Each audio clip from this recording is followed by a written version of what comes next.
Hi, welcome back to Philosophy 101, Morals in Society from Honolulu Community College. I am Chris Ann Moore. Tonight we're going to do Program 24, Human Rights. With this program, we're really going to begin to move into the 20th century. Although human rights began long before that, human rights is now probably the most important, if not one of the most important, or the other way. Human rights is one of the most important, if not the most important, ethical theories of the 20th century. Now, as we've seen, as we just finished with Acton Rule utilitarianism, before you saw the last movie, Jane and Abortion Service, and you were able to take Acton Rule utilitarianism and apply that to some controversies over abortion, realize that Acton Rule utilitarianism were really developed to inspire people to participate in reform. Because Acton Rule utilitarianism were really another way to combat cultural relativism. Now, if you remember cultural relativism is the moral theory that determines that each culture creates its own morality based on its own needs and circumstances. And therefore, whatever the culture says is right for that culture. Now, cultural relativism, unlike the other moral theories we've been looking at, is the only moral theory in which legality actually is morality. Since the culture determines morality and the culture expresses itself in its civil laws, those civil laws are an expression of the culture's morality. One of the problems with this, however, as we saw in the episode on cultural relativism, is that by definition then, moral reformers who try to change civil law on the basis that those laws are immoral are by definition themselves immoral.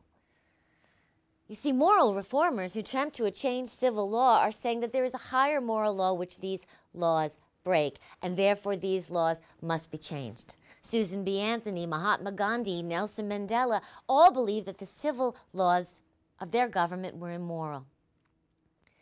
So, Acton Rule utilitarianism was really trying to find a way to inspire people to change those civil and social laws which were oppressive, which led to human suffering. See, let's go back and look at Acton Rule utilitarianism, which say the moral act or rule provides the greatest happiness for the greatest number. You see, Jeremy Bentham, the founder of utilitarianism, said morality is nothing if it does not promote human flourishing and alleviate human suffering. And so the idea that any act or rule should promote the greatest happiness for the greatest number actually does provide a sound basis for moral reform, for civil and social reform. But there's a problem, as we saw in the last episode. The problem is that by Acton Rule utilitarianism, sacrificing the rights of the individual or the minority is moral as long as it benefits the majority. So let's look at that again. Utilitarianism sacrifices the rights of the minority for the benefit, of the majority. As long as the greatest number of people are happy, it is moral. As long as in any act more people are benefited than harmed, it is okay to harm some people. See, there's a problem here. The problem of rights, of violating individual rights in order to benefit the most people. You see, Jeremy Bentham actually said there's no such thing as natural rights. He believed the only rights that exist are those rights which bring the greatest benefit to the greatest number of people. Those are the only rights that can be said to exist.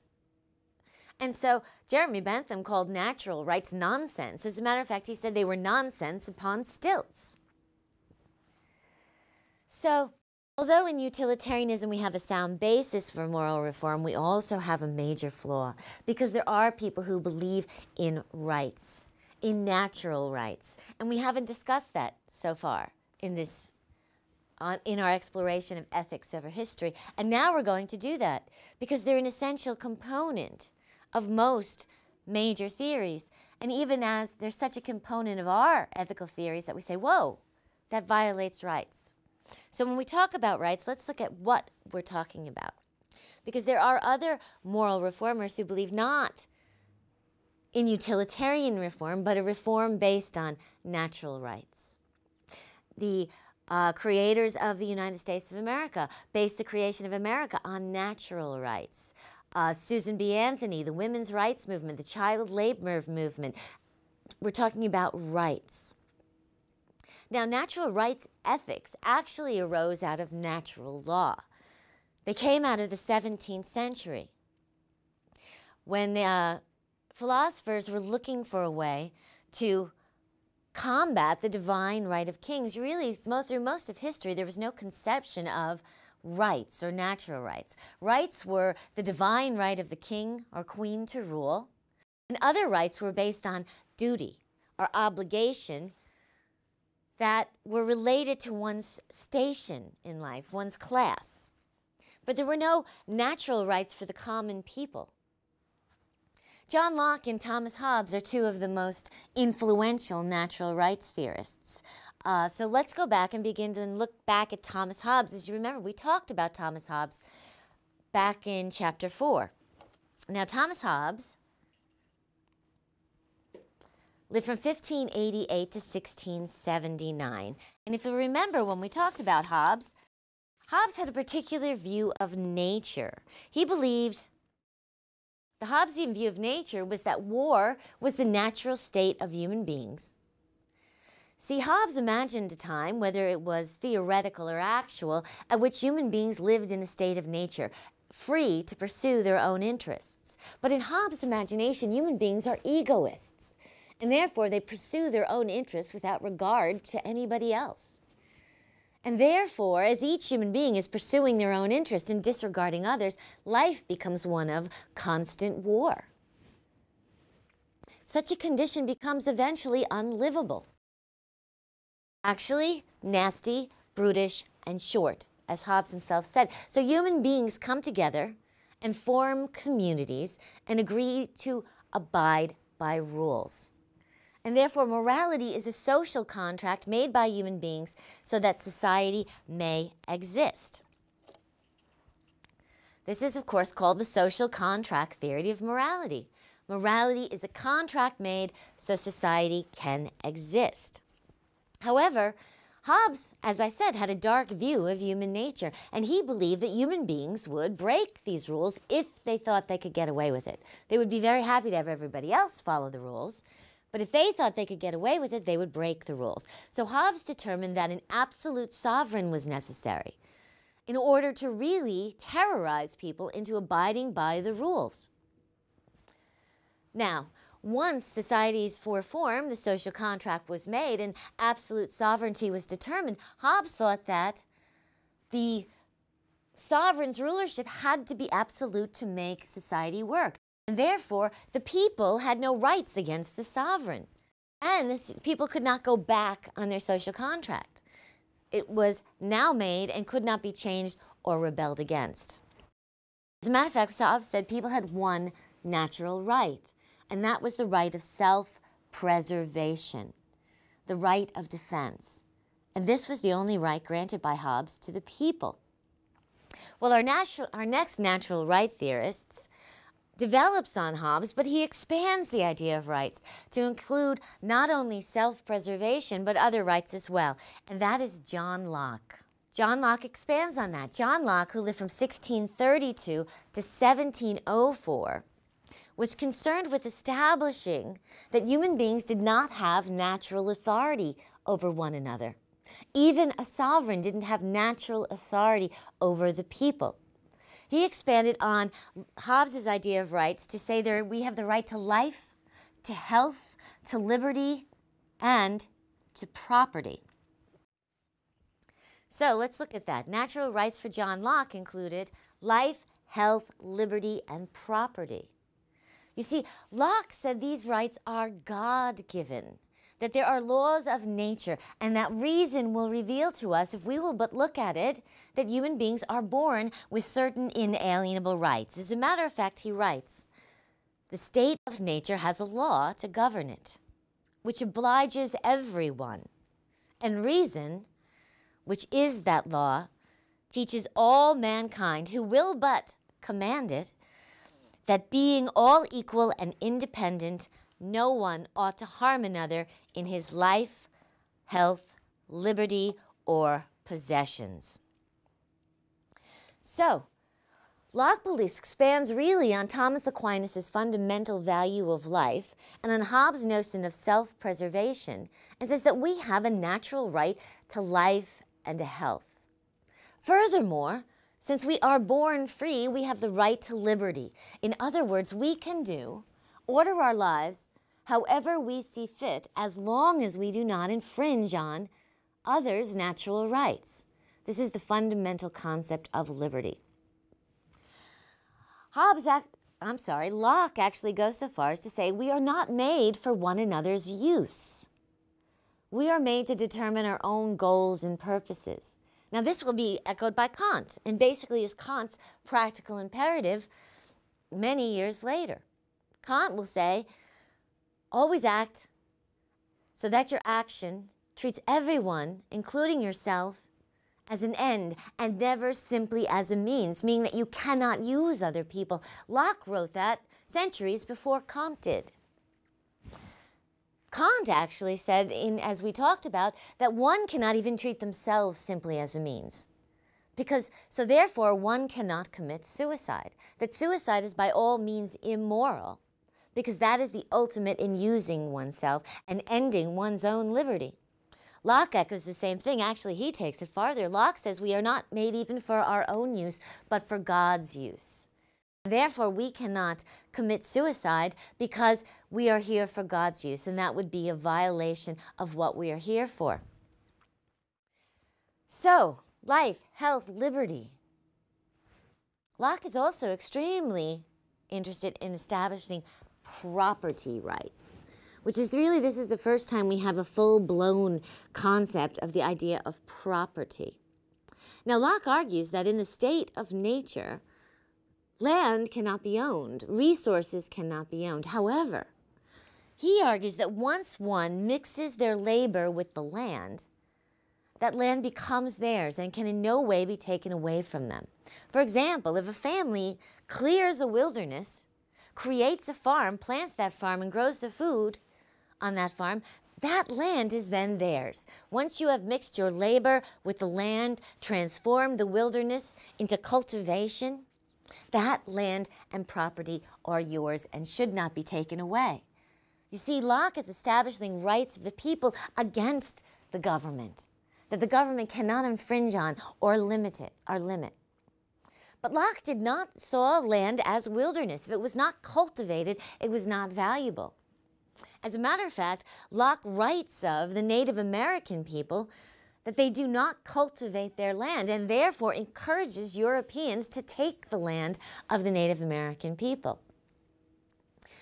Locke would have no understanding of the Native American attitude that land is sacred, that land cannot be owned, that there is no such thing as private property.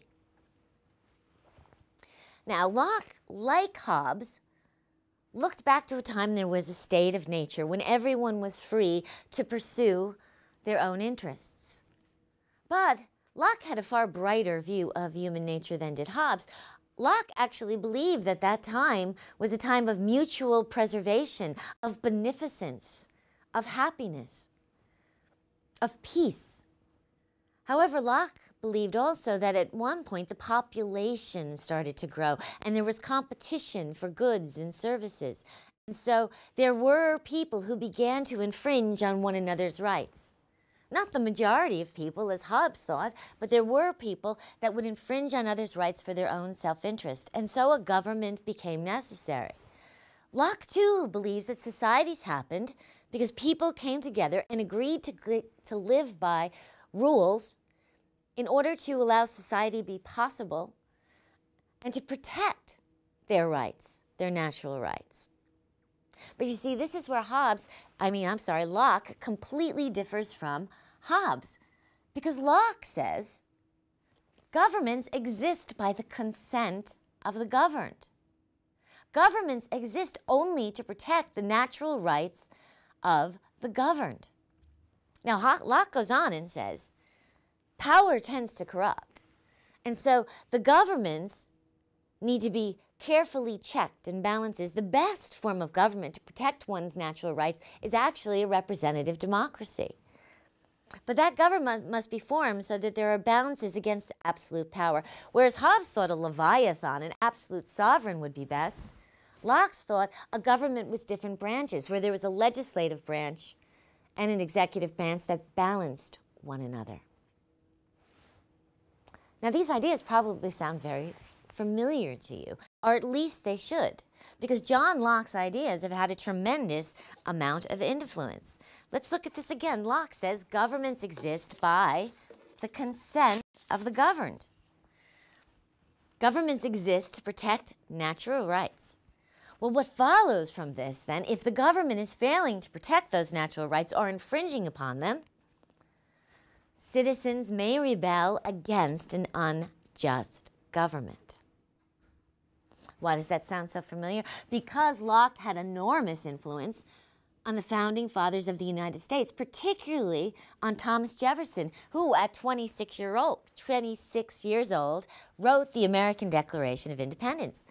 In 1776, the American Declaration of Independence, which Jefferson wrote, echoes those natural rights and values that Hobbes establishes in his philosophy. Locke was also extremely influential in the creation of the French Declaration of the Rights of Man, again establishing that human beings have fundamental natural rights. And again, Locke's idea of rights is incorporated into the American Bill of Rights. Some of the rights that are given by the American Bill of Rights, the right to free speech, the right to press, freedom of religion or to have no religion at all, freedom of peaceable assembly, the right to bear arms, the right to a speedy trial, the right to protection against search and seizure, the right to protection from cruel and unusual punishment. All this list of rights in the American Bill of Rights are really developed out of rights that Locke proposes in his two treatises on government. And many of Locke's ideas are incorporated into the creation of the United States government, the idea of the legislative branch and an executive branch balancing each other. The Founding Fathers also added in a judicial branch, which actually came from Montesquieu, which is another philosopher we're not going to cover. But this idea of rebellion against a government, that the government exists by consent of the governed, this is all developed out of John Locke's natural rights theory. Of course, also out of John Locke's natural rights theory, and particularly his idea of the right to property, he provides a justification for the colonization of native lands and for the conquest of native peoples. Natural human rights ethic really grows at first, as we saw, out of natural rights ethics, really out of natural law theory. But later, human rights ethics will find a foundation in all of the major moral theories. The idea of human rights is not only founded in natural law. We find, as I said before, a support for natural rights ethics or human rights in Kantian ethics. Some will claim that actually human rights are an a priori idea. Well, of course, that is supported by Kant's proof for the existence of a priori ideas. On top of that, in Kant's formulation of the practical imperative, as we saw, there's the idea that people cannot be used. And Kant himself said that human beings have rights based on the practical imperative as well as the categorical imperative.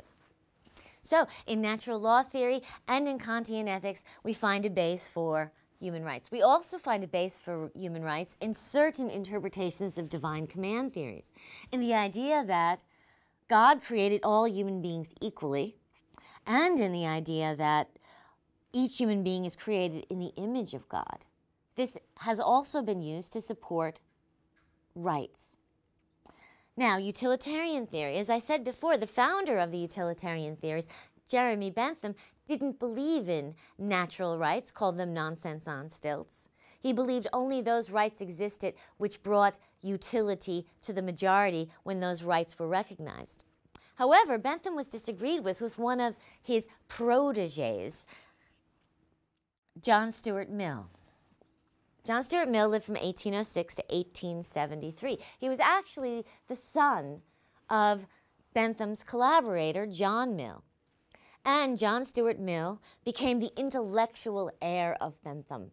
He became the real voice of utilitarianism and actually eventually far outstripped his mentor in fame and influence. John Stuart Mill was no doubt brilliant, but he spent a vast majority of his time trying to correct what he saw as flaws in Bentham's theory. For example, Bentham had proposed that the act or the rule, well, act for Bentham actually, was determined by the quantity of pleasure. As long as the greatest quantity of pleasure was obtained for the greatest number of people, the act was moral. Rule utilitarians developing off of that had decided that the rule that brings the greatest quantity of pleasure to the greatest number of people is moral. John Stuart Mill had a problem with this. He didn't think quantity of pleasure was the only thing to be taken into consideration. You see, John Stuart Mill believed there was different qualities of pleasure, that certain pleasures were higher than others, that certain pleasures, like intellectual pleasures, were higher than other pleasures, like watching a football game. Now, John Stuart Mill's ideas are highly controversial.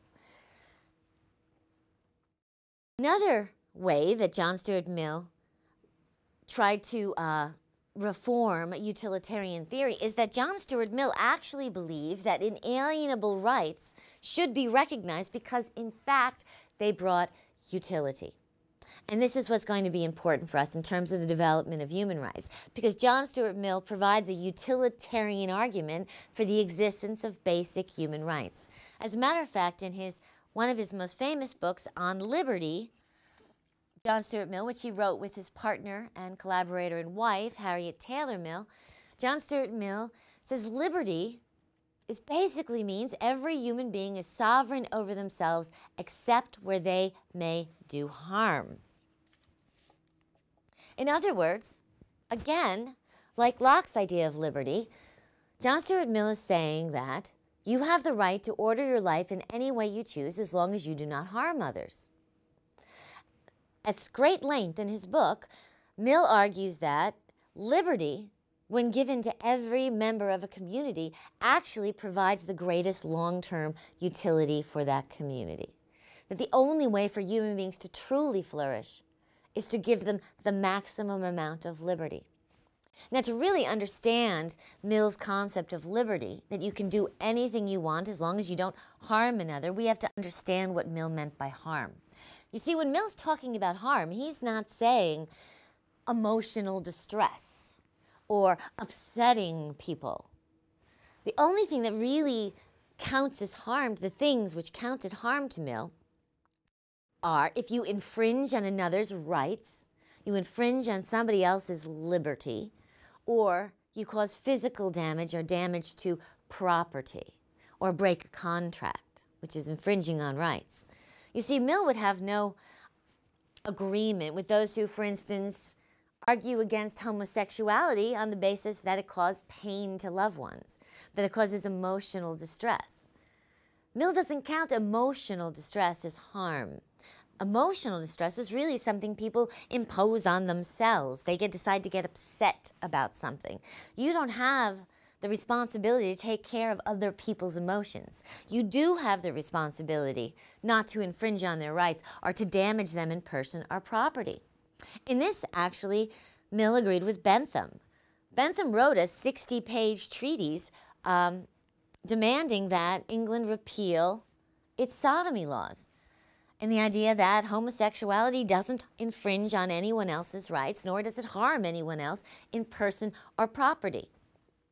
So, this idea of liberty, every human being is sovereign over themselves except where they may do harm, Mill begins to develop a utilitarian basis for rights theory. Actually, he will expand on that in the future and actually extend that to making an argument for women's rights, which we'll look at in the next chapter.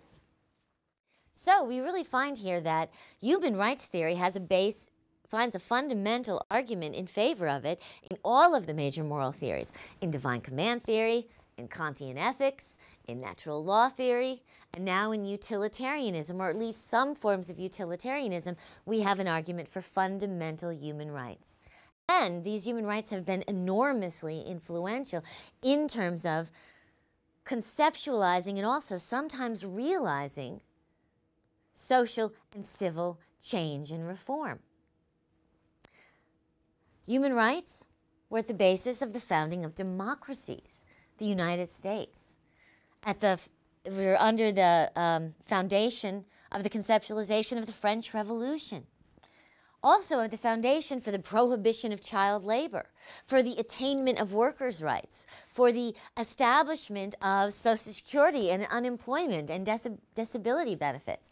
Rights ethics have been at the very center of social and civil reform. And rights ethics became ever more important in the second half of the 20th century, after World War II. You see, the Nazis had really revealed the true dangers of cultural relativism. You see, if rights are only dependent on agreement of the culture, then those rights can be taken away by the government. And that's exactly what happened to the Jewish people during World War II. And the consequences were horrific, to say the least. And so the world became aware of a necessity for fundamental human rights. And so when the United Nations was established, one of the first things that was done was to compose a universal declaration of human rights. And actually, Eleanor Roosevelt and Canadian John Chapman put together the Universal Declaration of Human Rights, which established fundamental human rights which are meant to act as a guide for governments establishing civil laws. So, the United Nations Universal Declaration of Human Rights is in 1948. And since then, has been extremely influential in securing some human rights to member nations. At the very beginning, 40 member nations signed on to the Universal Declaration of Human Rights, agreeing that there are fundamental human rights that should be met by civil and social laws. Not always did those governments establish those laws, but they at least agreed upon them, which provided a forum to discuss rights.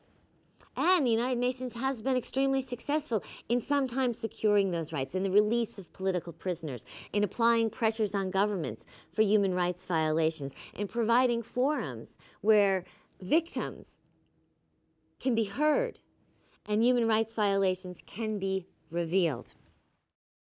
So, human rights to this day is at the center not only of global, international conversations and actions, it's at the center of most contemporary ethical controversies.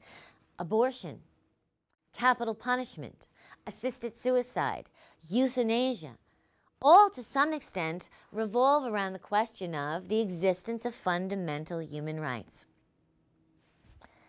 Here, though, the problem is revealed. Because human rights are at the center of these controversies, they are not the solution to these controversies. If human rights had not been flawed, as all of our other theories have been flawed, we would find the solution to these controversies in a human rights ethic. But we haven't. Why? Because there's certain fundamental questions that still need to be asked about human rights. For instance, although there seems to be a solid foundation established for the existence of human rights in all the major moral theories, there is not necessarily a solid foundation for exactly what those rights might be. What are human rights? Secondly, who should rights be applied to?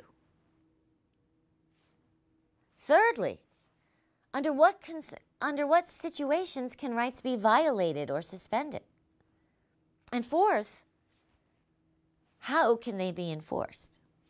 So, we're going to look at some of these questions that still have to be answered in terms of human rights. Let's first look at what are fundamental human rights. Now, the natural rights that we've looked at so far which were founded in John Locke's theory, rights to property, rights to health, rights to liberty, are negative rights. You see, negative rights establish those areas in which your liberty may not be infringed upon. They don't set up any obligation for other people to provide you with anything. In other words, negative rights are rights of non-interference. They're liberty rights.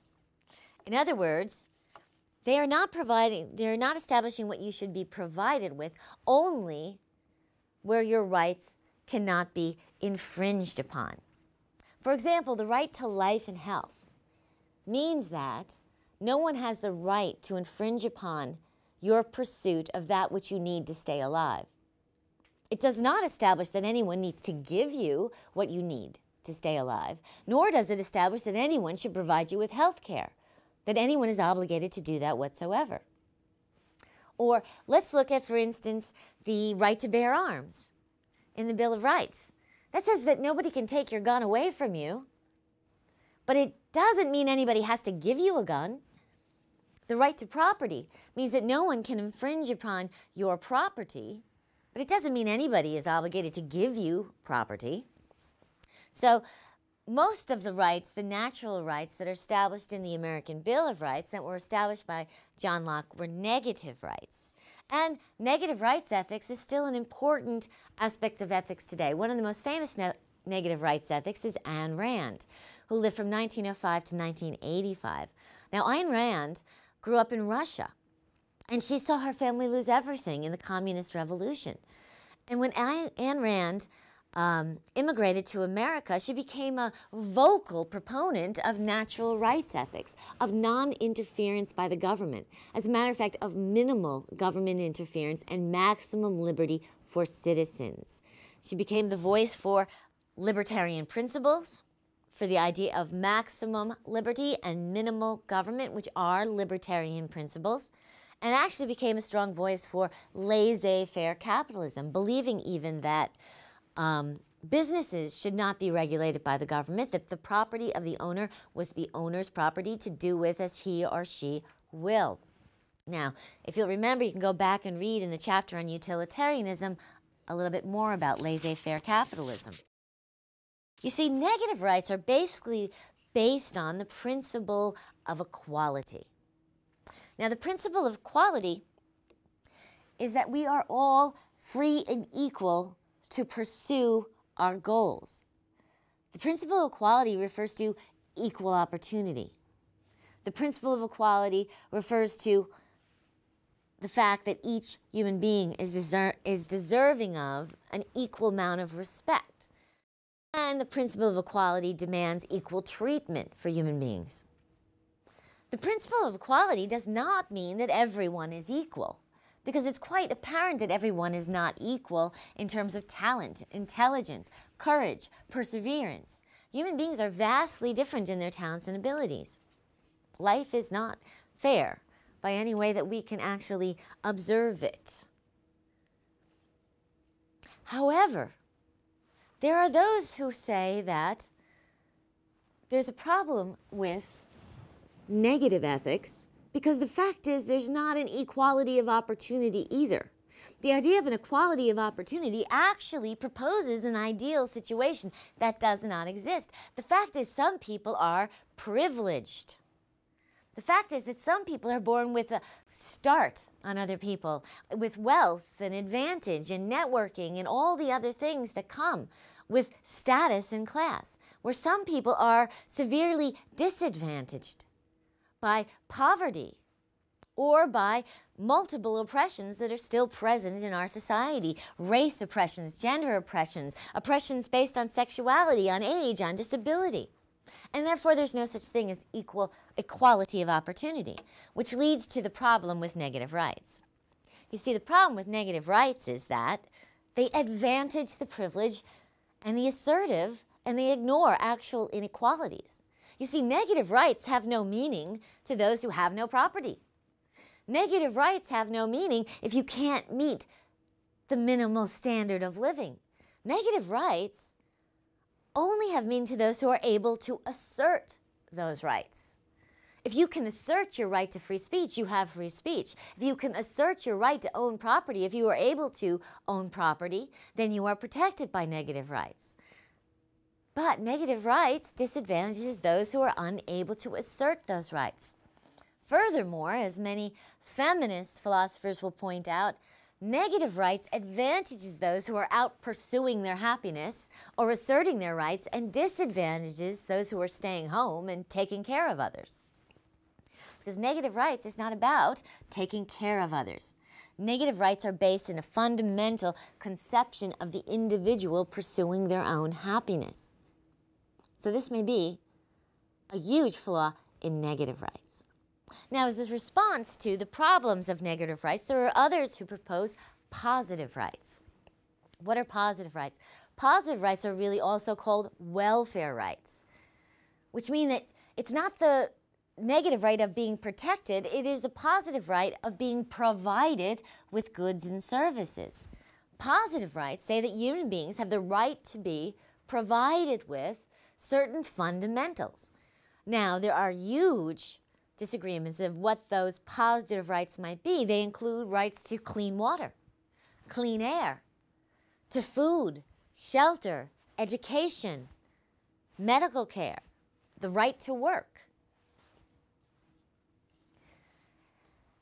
Now, as we saw before, Ayn Rand really is symbolic of the extreme natural right ethics, the extreme negative right ethics, a proponent of libertarianism, a proponent of laissez-faire capitalism, a proponent of minimal government. The ultimate proponents of positive rights ethics are really Marxist communists. Now, Marxist communism, there are no negative rights, but there are maximum positive rights. What do we mean by no negative rights? Marxist communist government maintain the right to interfere in the individual's life to whatever extent they deem necessary. There is no protection against interference by the government in every aspect of your life. However, Marxist communist governments determine that the individual's needs should be met by the state, that you have maximum positive rights, that you do have a right to shelter and to food and to education and to medical care and to work and to disability insurance.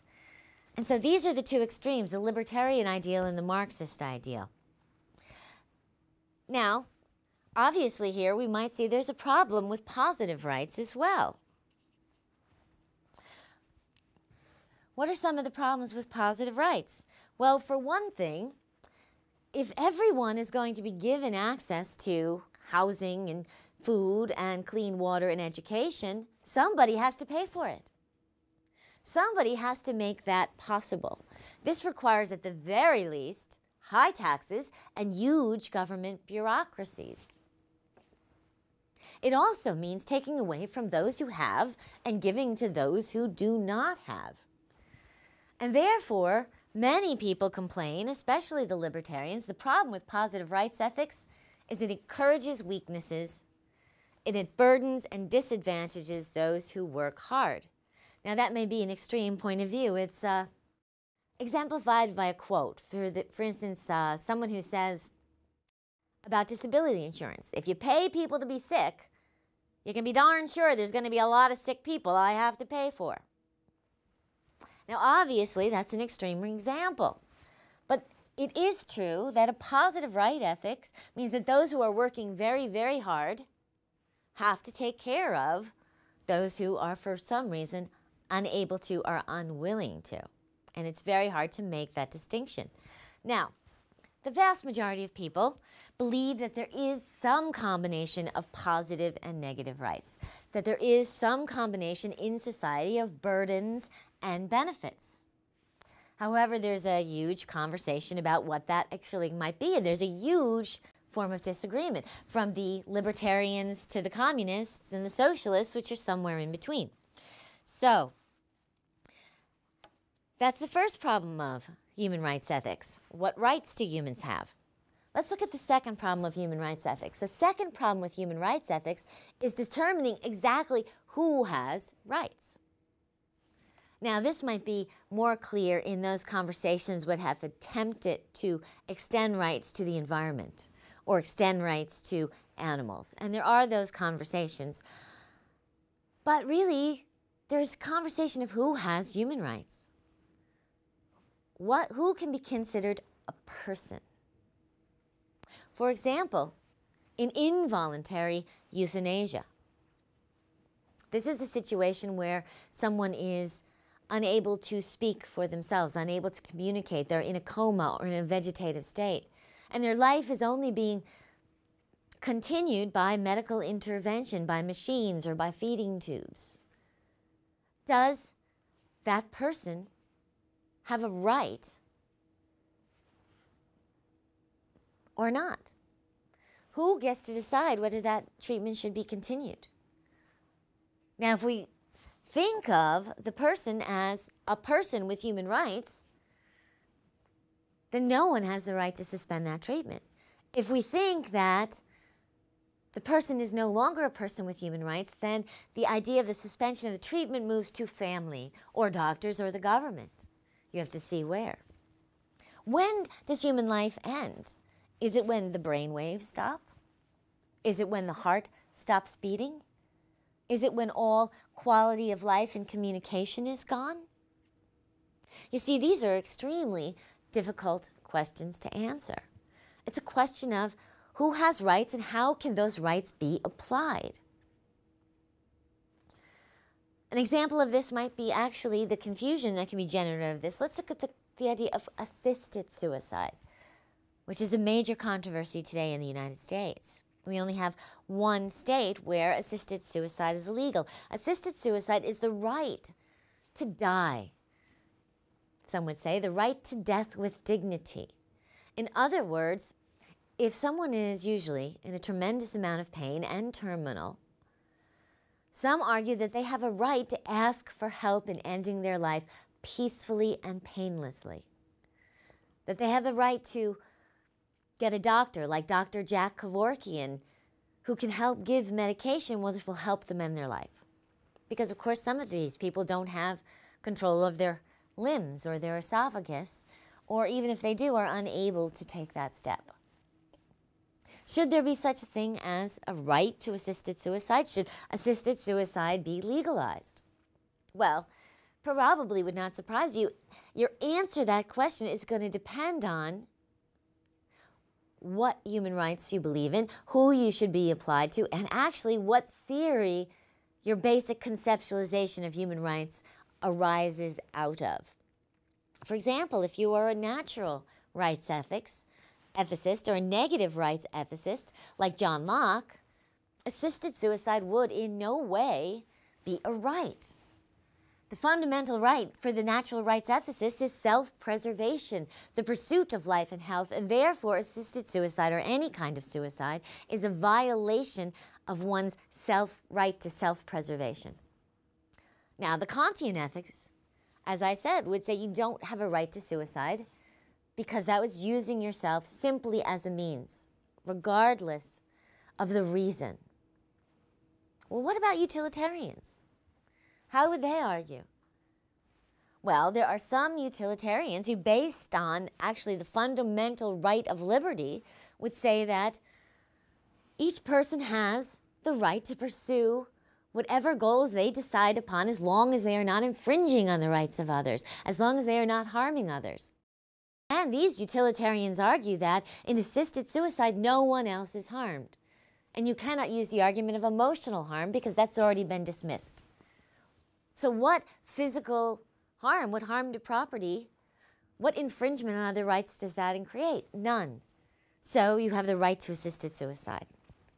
There are others who argue on a utilitarian basis, also positively, saying that assisted suicide decreases the suffering of the person who requests it, which decreases the burden on the family and the suffering of the family, and therefore assisted suicide is moral.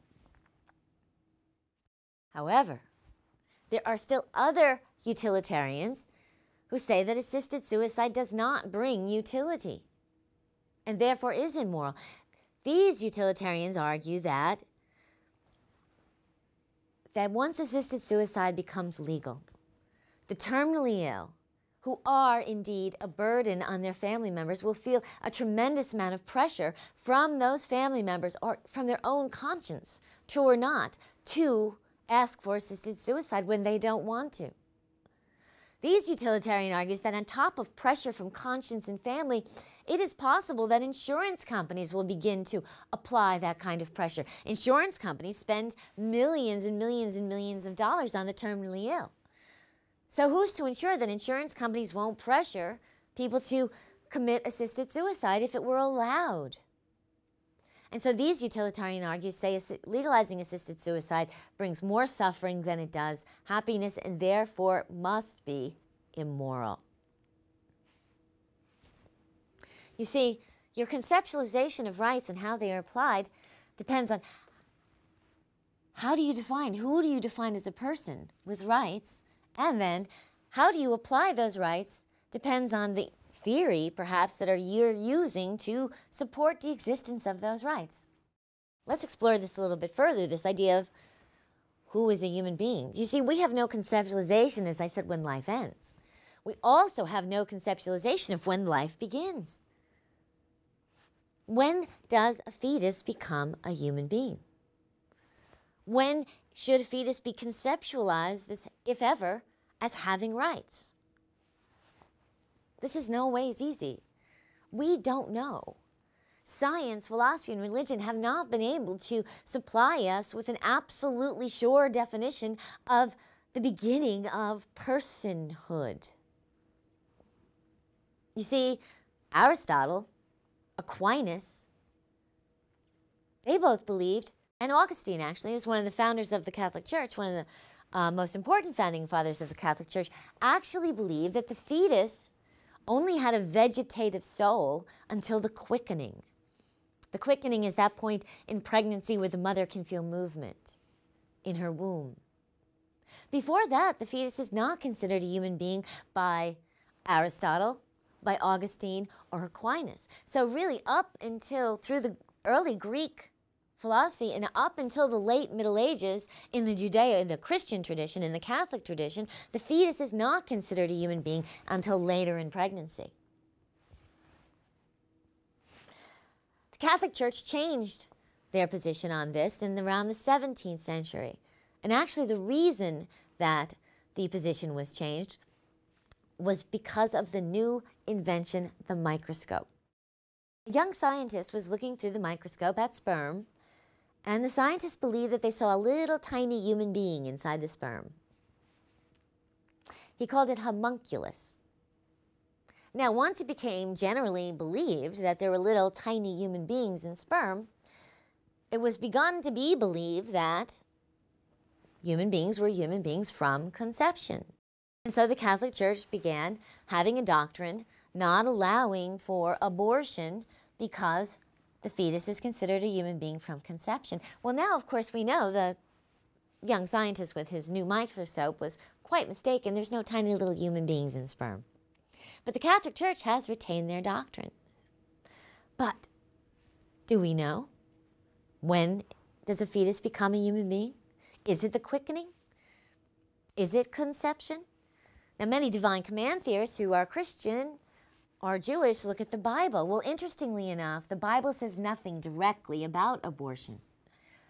People think it does, but it does not.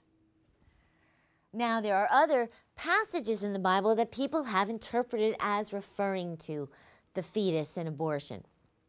As I've said, biblical passages are open to interpretation, which is one of the difficulties with using divine command theory. Some people argue that the fact that the Bible says nothing directly about abortion is a sign that it is not a sin, especially early in pregnancy. Others interpret passages. There are many passages which, for instance, say that when you were in, God formed you in the womb, and therefore that you are known in a person to God while in the womb. Others argue, of course, that it never says at what stage. At what stage are you formed? Now, the most quoted passage, actually, is one from Jeremiah, in which God is said to have said, "Before you were in the womb, I knew you." But this passage is interpreted by some to refer to the prophet. I set you up as a prophet before you were in the womb. So it's thought by some to refer to one person's destiny, one prophet's fate, not to all of humanity. Others believe something different. Again, what you believe in terms of a divine command theory based on the book is going to depend on your interpretation of that book. Utilitarians. Now, utilitarians believe that morality is based on pleasure and pain, the greatest pleasure for the greatest number. And so moral calculations really depend on the capacity to suffer. So rather than referring to human rights for the fetus, the utilitarians refer to the fetus's ability to suffer pain. At what point can the fetus suffer pain? And that is the point that counts. However, in general, since it's basically acknowledged that the pain of the mother,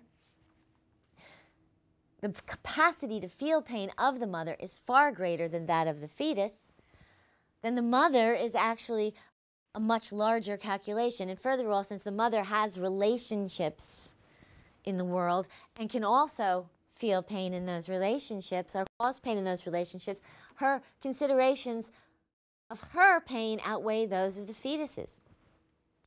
So there are many different definitions of who is a human being and who has human rights. You, of course, must decide for yourself. You must decide your own best argument, just as you must determine what is moral or what moral theory you're going to use. You have to determine your definition of personhood and rights. This leads us actually to another problem with human rights. How can conflicts between different rights be resolved? We see this again, like can just extend on our abortion example. For instance, the rights of the fetus, the United States believes the fetus has rights after 3 months. So let's say this is a person with human rights after 3 months. Well, what are the rights of the fetus balanced against the rights of the mother? Whose rights outweigh who? For example, a recent court decision made a woman have a cesarean birth. She was dying of cancer. In order to save her 26-week-old fetus, the court forced her to have a cesarean. Both the mother and the baby died. Now, did the government impose on the woman's rights, or was the government protecting the fetus's rights, or neither? How do you weigh out rights between people?